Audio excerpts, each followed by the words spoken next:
I work for a local charity here on the Isle of Dogs, and I have done for 42 years, okay? We serve over 1,000 people a week in the food bank, and the majority of those are working, okay? So these people are working, and they still can't afford to come in here for one night for an anniversary or for a birthday. They can't afford to do that. We have pensioners that are now terrified to even sit in their living room with their windows open. They need it closed because they're frightened. These people are, whether it's scaremongering, we're not sure, but people are frightened now of being in their own homes, okay? The school holidays have started. The children have now broken up from school, so the kids are out on the street where they should be. They should be out there playing. Parents should not be terrified that their children are out and could be molested, approached, spoken to by people who have no passports, have no identity, whose culture is completely different to ours, who has no respect for women and children, okay?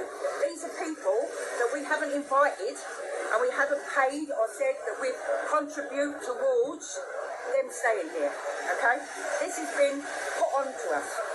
Now, having spoken to the councillors, Mayor Rahman and Aspire and all the councillors were not aware of what was going on today. That was a deal done between the government and the Britannia Hotel, okay? So what will happen is, because it's a very, very large Bangladeshi community here, and we've basically integrated, it took a long time, but we've basically integrated. If any one of these guys approach them, I'm warning you now, the Bangladeshi community will uprise. They will uprise, and you should not ever swamp an area with one group of people. If you've got 550 rooms there, they're double up, which is 1,100 young fighting men who could have stayed in their country and fought like we are here, fighting to keep what they believe in. And we've got them going to be out on the streets. We've got Canary Wharf, affluent shops, right, for the picking. You go in there, you nick anything you want to nick. Who are you? You haven't got a passport, you've got no identity. Where do you find these people? It's fear. It's absolutely fear. And I admire every single one of these people out here. They're standing there quietly and they're protesting quietly to say enough is enough. And what you've done is just transferred Epping to the Isle of Dogs, and I'm telling you, Isle of Dogs won't put up with it, and it'll just be moved on and on and on. And I do feel sorry for the police, because a lot of the police are probably local boys. But do you think there'd be such an outcry if the country was in a better state? So if NHS waiting lists were down, or there was public money and public services were working, do you think people would be so affronted that people have getting to stay in a hotel? Yeah, just let me put it clearly.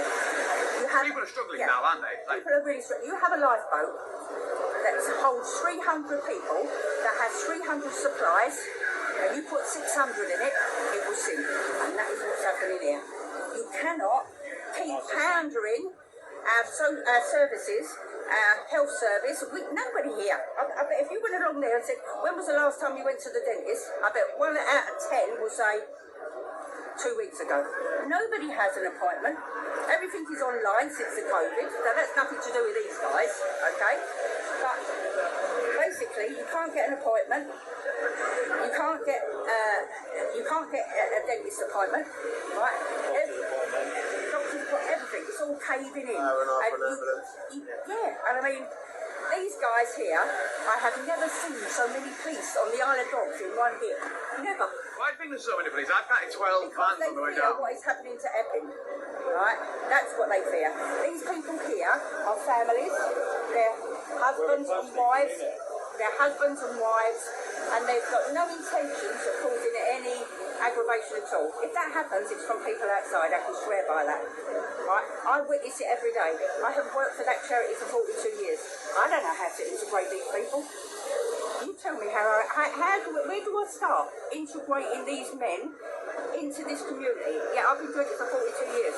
I haven't got a clue where to start. I don't know how many of them speak English. I don't know what their backgrounds are. None of us do. So is your concern, is it mainly out of fear, or is it that it disrupts the community, that there's a lack of cultural It's a integration? combination. It's a combination. It's a combination. Yes, it's fear, because it's fear of the unknown. We don't know what's going to happen. For our loved ones, for our relatives, It's- to be able to walk the street safely like we do now. Yeah. That's just going to put pressure on that. With the Isle of Dogs, it's a unique place. The Isle of Dogs is on one way, out the other way. It's an island. It's an island, okay? And everybody knows everybody else. If his children was to go too far, someone would tell them to go back. Right? That's how it is. So I know it is what somebody said on the television last night, a tinderbox waiting to happen. And I'd hate it to happen here. Are you worried that this might be the spark? This probably will be the spot. Listen, What would the spark be? Would that be a crime? Would it be an assault? Would it be... just be honest here. You've been here all this time. People are standing here. No one's screaming, no one's shouting, no one's calling, no political, yet they're throwing eggs. What is that telling you? They are throwing eggs. No one is shouting up at these. No one's being racial. They are throwing eggs. So what does that say to you? They have no intentions whatsoever of integrating with this local community. And it's terrifying.